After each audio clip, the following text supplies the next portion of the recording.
High বন্ধুরা, কেমন আছো তোমরা সবাই? আমার নতুন একটা মিনি ব্লগে তোমাদেরকে ওয়েলকাম।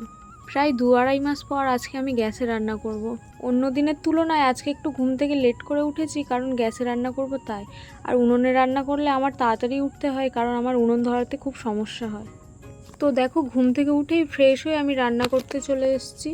আর কালকেই গ্যাস ভরে নিয়ে এসেছি, জানো তো, মনে হচ্ছে একটু চাউমিন বানিয়ে খাই, একটু পাস্তা বানিয়ে খাই। আর কারণ উনুনে রান্না করলে খেতে ইচ্ছা হলেও বানাতে ইচ্ছা হয় না। আর এদিকে দেখো, আমি ভাতটা বসিয়ে দিয়ে গাছে টমেটো কাটতে চলে এসেছি আর কাঁচা লঙ্কা। আজকে আমি সয়াবিন তরকারি করব। দেখো, ভাতটা বসিয়ে দিয়েছি, এবার আমি সব একে একে জোগাড় করে নেব। এদিকে তো আমার সব রেডি হয়ে গেছে, আর এদিকে ভাতটাও হয়ে গেছে। আর এই যে দেখো কড়াইটা, এই কড়াইটা আমি কিনেছিলাম গ্যাসে রান্না করার জন্য। আর কড়াটা কেনার 2 দিন পরেই গ্যাসটা শেষ হয়ে গেছে। আর কদিন ধরেই বরমশাইয়ের শরীরটা খুব খারাপ, ঠিকভাবে খেতে পারছে না। আর রান্নাটা আমি একটু খুব কম মশলা দিয়েই করব, যাতে একটু খেতে পারে।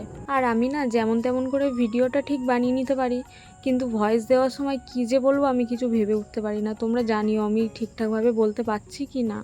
আর এদিকে দেখো রান্নাটাও আমার হয়ে গেছে। এদিকে বর্মশাইকে খেতে দিয়ে দিয়েছি, আর দুপুরে খাওয়ার জন্য গুছিয়ে দিয়ে দিয়েছি। তো বর্মশাই যাওয়ার পর আমি ঘরের কাজগুলো গুছিয়ে ব্রাশ করে নিয়েছি। আর এক্ষুনি দেখছি টান টান রোদ, তার মধ্যেই দেখো বৃষ্টি চলে এসছে। বৃষ্টির ওয়েদারে আমার একটু পাস্তা খেতে ইচ্ছা করছে, ওই জন্য দেখো পাস্তা বানিয়ে নিয়েছি। আর তোমরা প্লিজ আমাকে একটু সাপোর্ট করো।